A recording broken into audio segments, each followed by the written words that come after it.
Do you know the difference between air cold and water cold?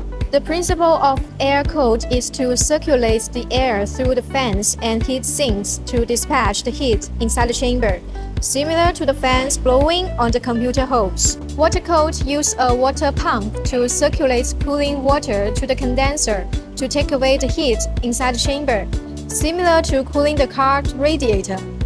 So what are their respective application scenarios? Air-cooled machine is suitable for small and medium-sized equipment, low temperature requirement, limit budget customer.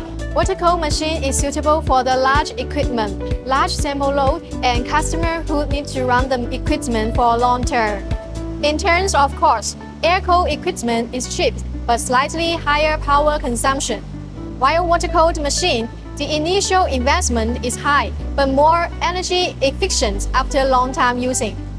In terms of maintenance, air-cooled machine only need to clean the filters, while water-cooled machine requires regular water change to prevent freezing and scaling. In terms of noise, the noise of air cooling fans will be obvious, while water cooling is quiet and suitable for the precision experiment. So from this video, have you figured out which kind of machine you needed?